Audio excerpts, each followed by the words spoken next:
Bien, hermano, vamos a entrar en esta parte con la ayuda del Señor.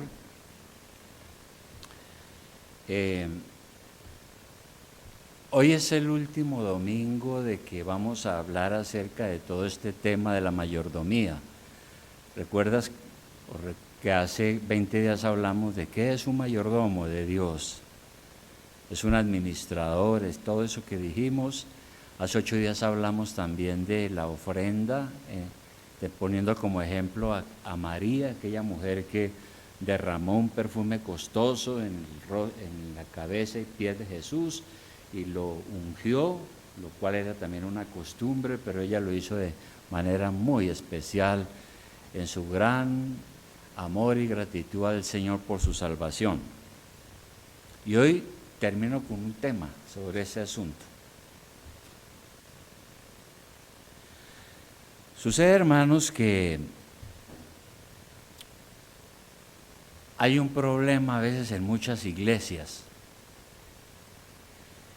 y es que a veces en muchas iglesias los gastos no alcanzan, ni lo que entra no alcanza para asumir los gastos del mantenimiento y también del mantenimiento del pastor. A veces los sueldos de algunos pastores son muy exiguos.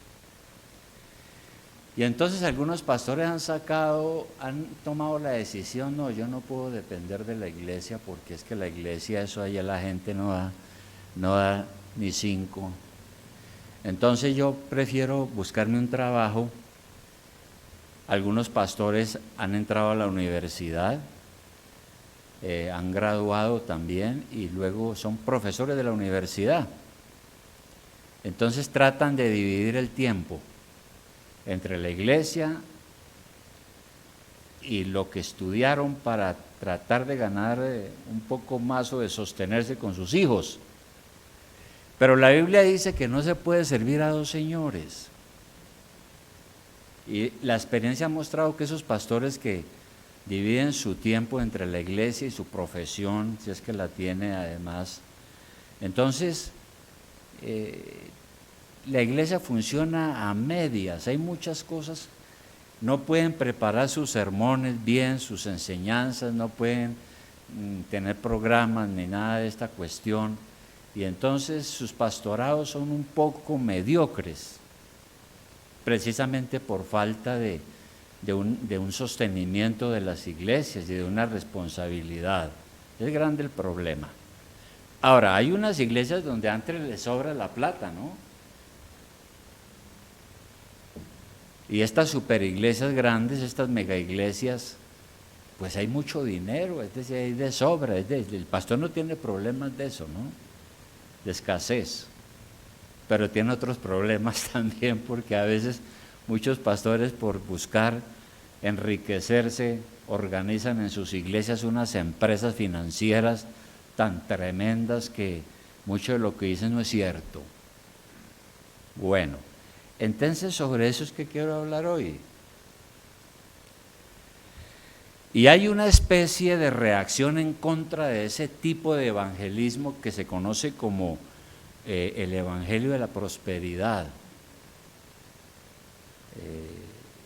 Y hay gente que no cree ya en las iglesias y dice: no, eso allá eso es un emporio comercial, un negocio, yo no voy por allá, eso es un poco de bandidos allá, yo mejor no voy.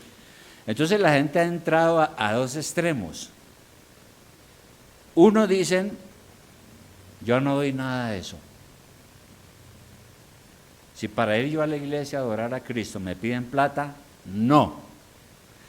Hay otros que dicen: no, eso no nos importa, nosotros damos porque amamos al Señor y sabemos la obra de la iglesia cómo es. Pero entonces no quieren cuestionar nada y por lo menos no preguntan qué se hace la plata. Bueno. Y también son posiciones equivocadas, ¿no? A veces sucede con la enseñanza en las iglesias, ¿no? Sobre este tema. Hay iglesias que predican sobre el diezmo todos los domingos. y hablan para que la gente dé, afloje. Y hay otras iglesias entonces que no tocan el tema, les da miedo. Hay pastores que les da miedo hablar de plata. Entonces dicen, yo no hablo de plata porque me van a criticar de que yo soy un materialista, un tipo que le gusta es el dinero. Yo mejor dejo eso quieto ahí, Dios verá. Equivocado también esa posición. Porque nosotros tenemos que predicar toda la Biblia sin dejar nada por fuera. Y la Biblia nos habla mucho sobre ese asunto del dar, de dar. La Biblia nos habla mucho. ¿Cuánto debemos dar? ¿Cómo debemos dar? Eso está claro en la Biblia. Primeramente, en el Antiguo Testamento, Dios enseñó a su pueblo a honrarle con sus diezmos y con muchas ofrendas. Eso lo leo en el Antiguo Testamento. Dios no dejó a la gente al azar, cada quien de lo que quiera, no, Él estableció unas cosas muy claras. Por ejemplo, sobre las ofrendas. Habían muchas ofrendas de alimentos preparados que llevaban al sacerdote. Habían ofrendas de paz mediante ganado vacuno. Si alguien había pecado, podía ofrendar un becerro para el sacerdote, ante el sacerdote, para que el sacerdote lo exonerara.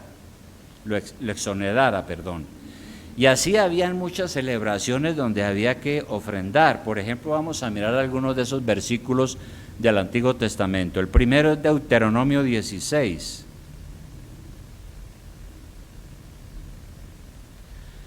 Deuteronomio 16, versículo 16, es solo un caso de un tipo de ofrendas que el Señor había ordenado. Allí dice, 3 veces cada año se aparecerá todo varón tuyo delante de Jehová tu Dios en el lugar que él escogiere, en la fiesta solemne de los panes sin levadura, y en la fiesta solemne de las semanas, y en la fiesta solemne de los tabernáculos. Y ninguno se presentará delante de Jehová con las manos vacías, cada uno con la ofrenda de su mano, conforme a la bendición que Jehová tu Dios te hubiere dado. Ese es un ejemplo. Así que ofrendas eran muchas las que daban. Y lo daban como una expresión de espiritualidad y de adoración a Dios. Esa era la manera. Algunos han hecho una diferencia entre diezmo y ofrenda y entonces creen que el diezmo es una cosa y la ofrenda es 20 centavos o 10 centavos o 50 centavos. Eso es una equivocación de lo que enseña la Biblia, ¿no? Bueno, pero hablemos de los diezmos también, porque el Señor habló de los diezmos. Bajo la ley de Moisés, en el Antiguo Testamento habían 3 clases de diezmos. El primer diezmo se le daba a los levitas. Miremos Números 18:21. Números 18:21. Es bueno revisar esto en el Antiguo Testamento, ¿no? Números 18:21. ¿Qué sucedió? Nosotros sabemos que hubo una repartición de la tierra. Y entonces, ¿qué pasó con esta tribu llamada los levitas? En Números 18:21 dice, y he aquí yo he dado a los hijos de Leví todos los diezmos en Israel por heredad, por su ministerio, por cuanto ellos sirven en el ministerio del tabernáculo de reunión. La tribu de Leví, de las 12 tribus de Israel que habían, no recibió heredad, sino que Dios la puso al servicio de la casa de Dios. Y le dijo al pueblo que la heredad eran los diezmos del pueblo de Israel, desde esa época. Ese es lo que llamamos el primer diezmo. Y la idea era pues que ellos tuvieran la manera de sostenerse, tanto los levitas y todos aquellos que servían en el tabernáculo de reunión y después en el templo. Un segundo diezmo fue el diezmo de las fiestas solemnes. Ahí en Deuteronomio, más adelante, Deuteronomio, en el capítulo 16, Deuteronomio 16, 16, ¿qué dice? Que fue lo que leí hace un momento, ¿no? Que eran fiestas solemnes a Dios, y dice así: 3 veces cada año aparecerá todo varón tuyo delante de Jehová tu Dios en el lugar que él escogiere, y menciona las fiestas, y dice: en la fiesta solemne de los panes sin levadura, y en la fiesta solemne de las semanas, y en la fiesta solemne de los tabernáculos. Todo esto tenía un significado, y ninguno se presentará delante de Jehová con sus manos vacías. Es el mismo que leí hace un momento. Ese era como un segundo diezmo. Y también hay una referencia a esto más atrás en Deuteronomio 14, 22. Deuteronomio 14, 22. Una hoja atrás. Deuteronomio 14, 22 dice: indefectiblemente diezmarás. ¿Y qué quiere decir indefectiblemente? ¿Ah? Es decir, que no se puede dejar de cumplir con esto. Todo el producto del grano que rindiere tu campo cada año, y comerás delante de Jehová tu Dios en el lugar que él escogiere para poner allí su nombre, porque algunas cosas de ese diezmo las podían comer en esas fiestas solemnes, y otras eran para el sacerdocio y el templo. El diezmo de tu grano, de tu vino y de tu aceite, y las primicias de tus manadas y de tus ganados, para que aprendas a temer a Jehová tu Dios todos los días. Y si el camino fuere tan largo que no puedes llevarlo, por estar lejos de ti el lugar que Jehová tu Dios hubiera escogido para poner en él su nombre, cuando Jehová tu Dios te bendijere, entonces lo venderás y guardarás el dinero en tu mano, y vendrás al lugar que Jehová tu Dios te escogiere, y darás el dinero por todo lo que deseas, por vacas, por ovejas, por vino, por sidra y por cualquier cosa que tú deseares. Y bueno, y sigue hablando de esas responsabilidades. Y había un tercer diezmo que era para los pobres. Ahí en Deuteronomio 14, nuevamente, pero en el versículo 28, dice algo muy interesante. Deuteronomio 14, 28 dice: al fin de cada 3 años sacarás todo el diezmo de tus productos de aquel año y lo guardarás en tus ciudades. Y vendrá el levita, del que hemos hablado ya, que no tiene parte ni heredad contigo, y el extranjero, el huérfano y la viuda que hubiera en tus poblaciones, y comerán y serán saciados, para que Jehová tu Dios te bendiga en toda obra que tus manos hicieren. Así era el asunto. Así que había que diezmar de todo lo que uno tuviese, por una sencilla razón: el israelita tenía que reconocer que la tierra era del Señor, y que el Señor le permitía explotar la tierra y sembrar, y las cosechas eran del Señor, solamente que Él pedía el 10% para el mantenimiento de estas personas que hemos hablado aquí, para el mantenimiento del templo, de los sacerdotes, de los levitas, y alguna parte para las necesidades de los pobres, como de las viudas y de los huérfanos. Bueno, así era. Ahora, alguien sacó la conclusión de todos estos diezmos. Hay gente que es curiosa, ¿no? Y le gusta las matemáticas. Entonces sacó cuánto era que daban al fin y al cabo los israelitas, y resulta que ¿sabe cuánto era que sumaba el diezmo de todos? El 23.33%. Es decir, que si yo ganaba, por poner un ejemplo, 1.000.000 de pesos, mi diezmo real, sacando todas las cuentas, era de 230.000 pesos, ¿verdad? Eso era. Y eso lo puede consultar usted también. Y si quiere hacer esas cuentas, también lo puede hacer. Bueno, Eso en cuanto a cuánto dar. Así era en el Antiguo Testamento. La Biblia también nos habla de cómo debemos dar en el Nuevo Testamento. ¿Cómo debemos dar? Pues en el Nuevo Testamento las cosas cambiaron. Ya vino el Señor, ya estamos en la era de la gracia, no estamos bajo la ley de Dios. Hay otra manera, Dios ha cambiado nuestro corazón. Por esa razón, en el Nuevo Testamento tenemos que dar a la obra de Dios con generosidad. Ahora, hay personas que están en contra de la manera como se daba en el Antiguo Testamento. Dicen que eso del diezmo y eso era del Antiguo Testamento y que en ninguna parte en el Nuevo Testamento encontramos esa palabra diezmo y que Pablo no la menciona, sino que él menciona las ofrendas. Y por tanto, ¿por qué se predica eso del diezmo? Eso era el Antiguo Testamento, eso no está en el Nuevo. Y a algunos les gusta mucho un versículo de 1 Corintios 16:2. 1 Corintios 16:2. 1 Corintios 16:2.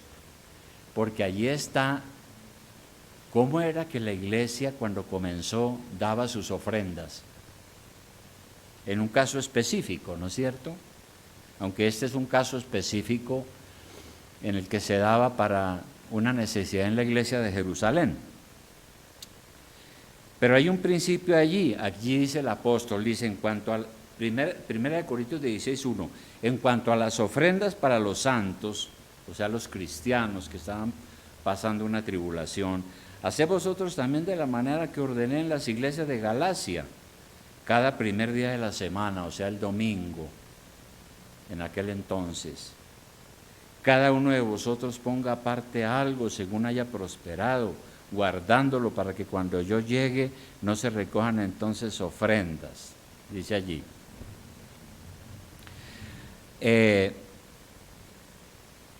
Ponga aparte algo, dice el apóstol Pablo a la iglesia. ¿Y qué es algo? ¿Es mucho o es poco? Si Dios nos dice, por ejemplo, Dios nos dice, mire, ustedes cuando se reúnan el domingo allá en la iglesia, ustedes acuérdese, ponga aparte algo para llevar a la iglesia el domingo. ¿Qué se le ocurre a usted?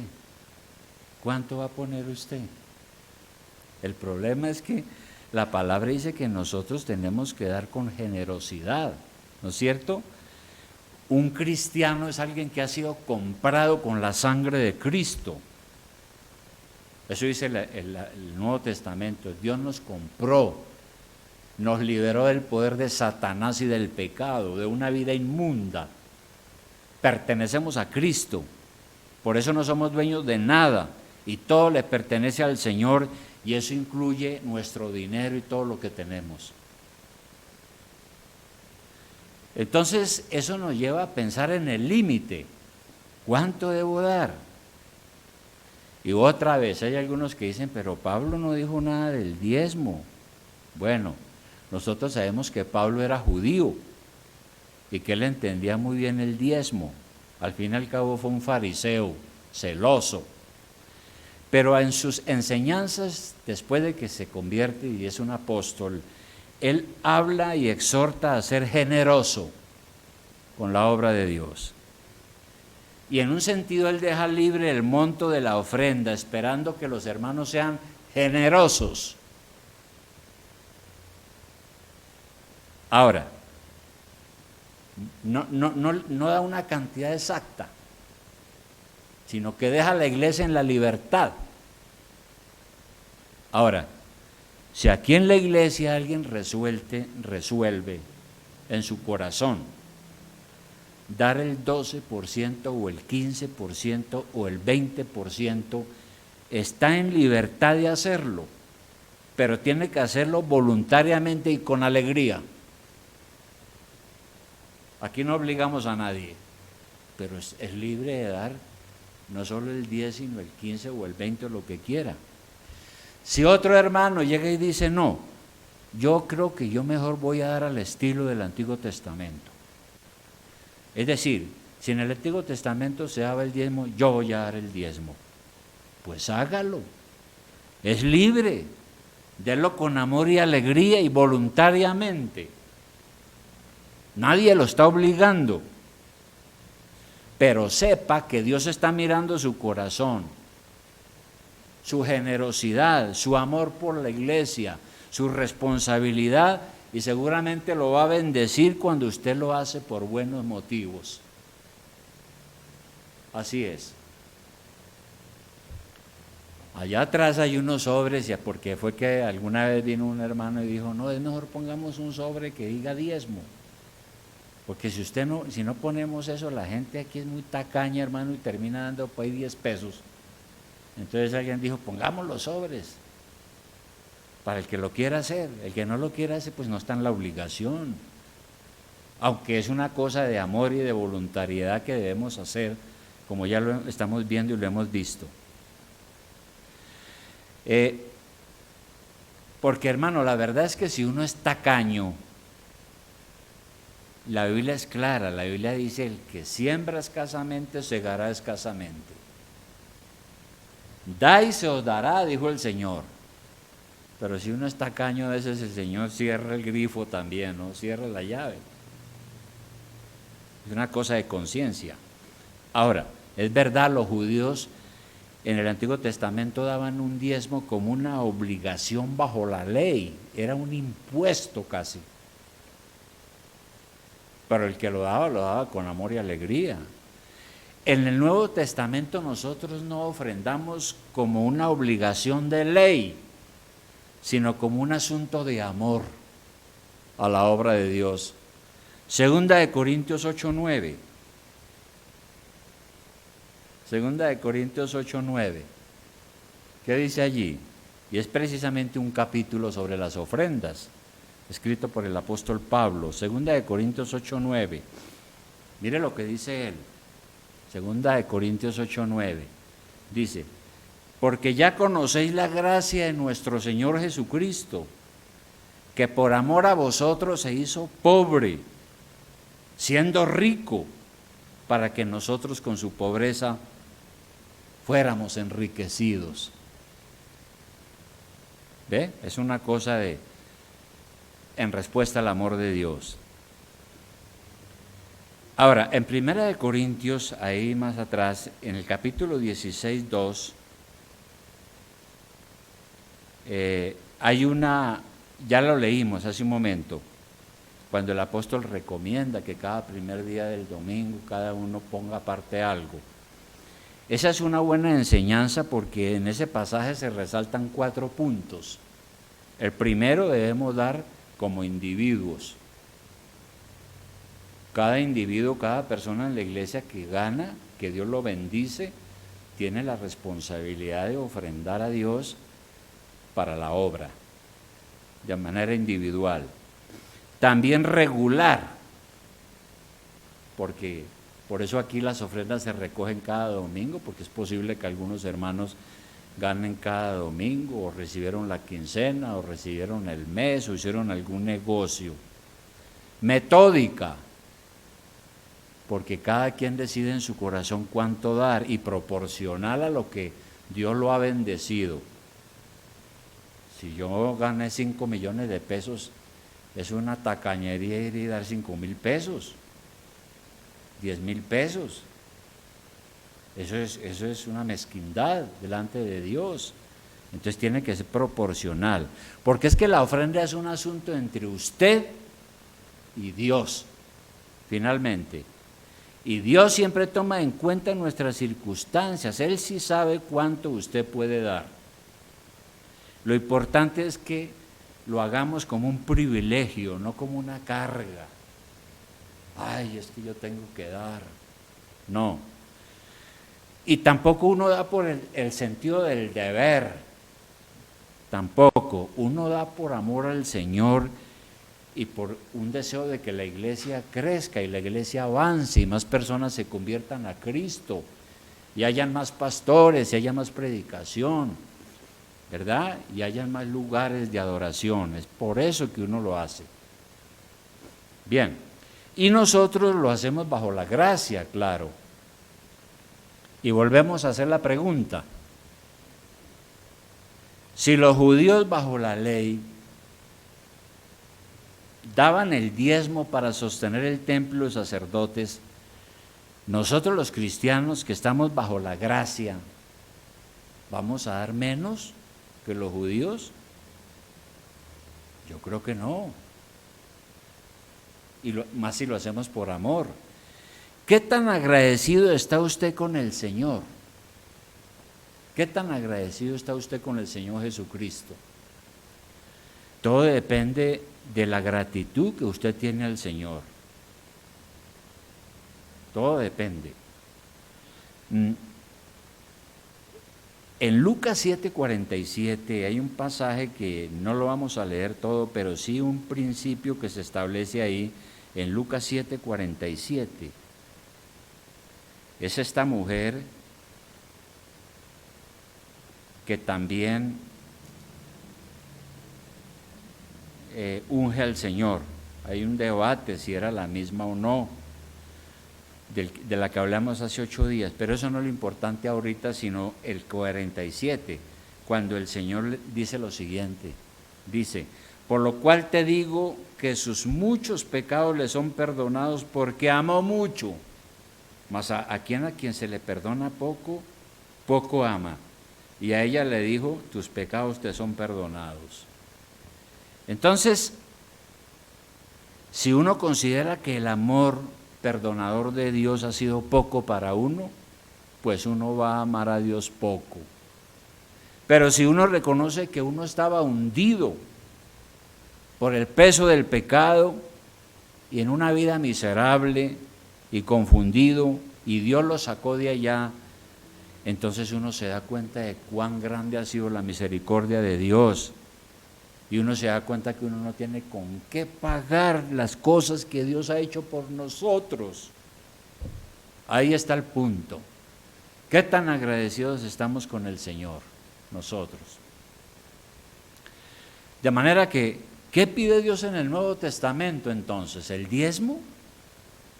¿Menos o más? La verdad, hermano, ¿sabe qué pide Dios en el Nuevo Testamento? Pide todo de nosotros, porque uno no es dueño de nada, usted no es dueño ni siquiera de usted mismo, porque su vida es del Señor, como ya lo dijimos, el Señor dice, por precio han sido comprados, eso está en 1 Corintios 6:20, vale la pena mirarlo, 1 Corintios 6:20, 1 Corintios 6:20. Él está hablando aquí de que el cuerpo es el templo del Espíritu Santo, ¿no? Ahora que pertenecemos a Cristo. Y está hablando del pecado sexual también, ¿no? Parece que en la iglesia había muchos de estos problemas, de la fornicación, del adulterio. Y él tuvo que decirle a la iglesia, ¿ustedes qué es lo que están haciendo? ¿No saben ustedes que ustedes ahora, su cuerpo es el templo del Espíritu Santo? ¿Cómo se va a juntar usted con una prostituta? Y luego entonces dice allí en el 19 eso, dice, ¿o ignoráis que vuestro cuerpo es templo del Espíritu Santo, el cual está en vosotros, el cual tenéis de Dios, y que no sois vuestros? O sea que su cuerpo no es suyo ahora. 20, porque habéis sido comprados por precio. ¿Cuál precio? La sangre de Jesucristo en la cruz, derramada para salvarlo a usted, rescatarlo a usted, redimirlo a usted. Y luego Pablo dice, glorificad pues a Dios en vuestro cuerpo y en vuestro espíritu, los cuales son de Dios. Son de Dios. Ahí es. Ahora, terminando esto, la Biblia afirma que recibiremos bendiciones cuando tenemos un corazón así generoso. Segunda de Corintios 9:6. es el famoso versículo.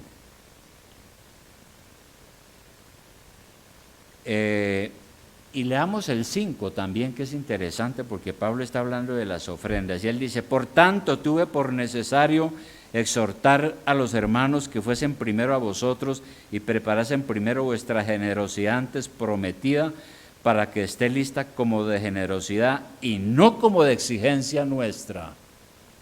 Pablo quería que fueran generosos, que no tuviera que andar sermoneando a nadie para que no fuera avaro y tacaño. Y luego el 6 dice: pero esto digo, el que siembra escasamente también segará escasamente, y el que siembra generosamente, generosamente también segará. Cada uno dé como propuso en su corazón, no con tristeza, ni por necesidad, porque Dios ama al dador alegre.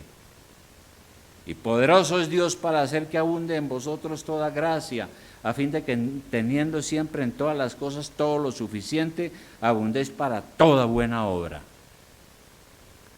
Entonces este versículo está diciendo lo que está diciendo. Este versículo quiere decir lo que quiere decir.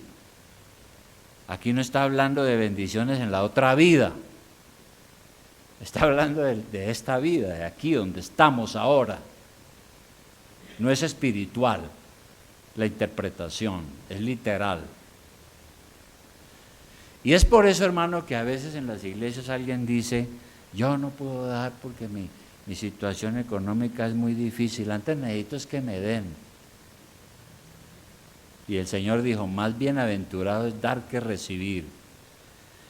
Y el hecho de que a veces tengamos necesidades no nos exonera de cumplir con esto, por más situaciones difíciles que tengamos. ¿Sabe por qué?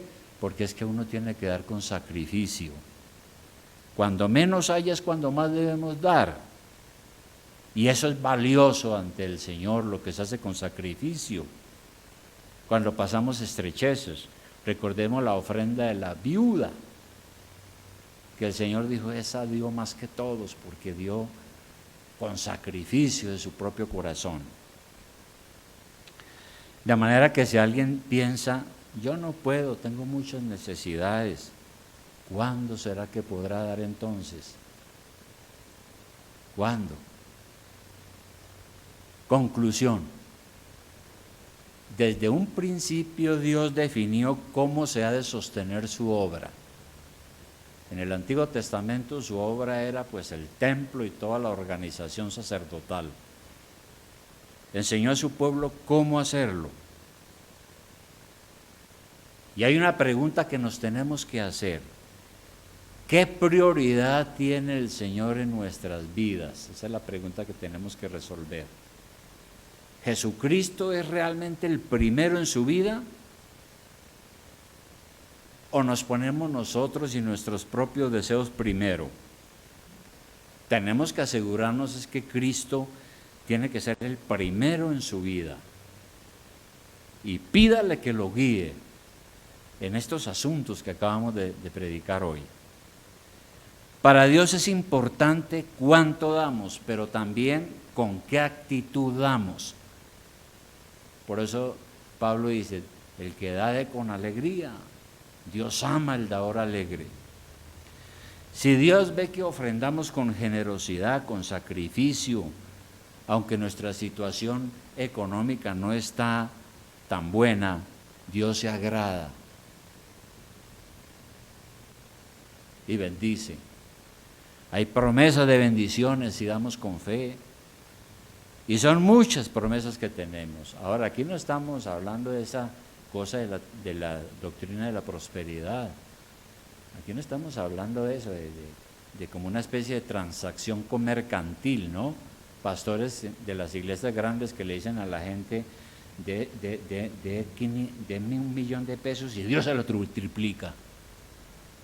De 2 y Dios le devuelve 6. Y lo dicen con mucha seguridad. No, yo no debo estar esperando nada de eso. Dios no hace esas transacciones financieras con uno. Y Dios no es un banco de inversión. Eso es pecado, lo que predican estas iglesias grandes. No, Simplemente yo reconozco las necesidades de la obra de Dios y doy con generosidad y con amor al Señor. Él ve mi corazón y en consecuencia me bendecirá como Él quiera. Como Él quiera. Porque las bendiciones no son solo de plata. Tener una buena salud es mejor que tener plata.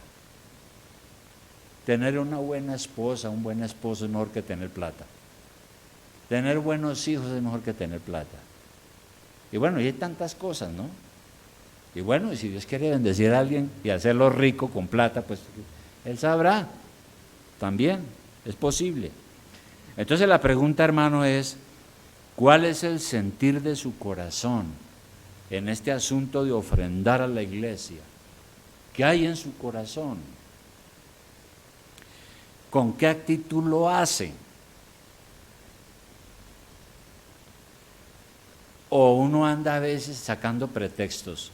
No, no puedo porque esto, no puedo porque aquello, no puedo por lo otro, no puedo por allí más. ¿No? El Señor dijo, dad y se os dará. Así que, hermanos, ahí nos dejó el Señor eso y cada uno tiene que definir lo que va a hacer. Aquí no obligamos a nadie, hermano.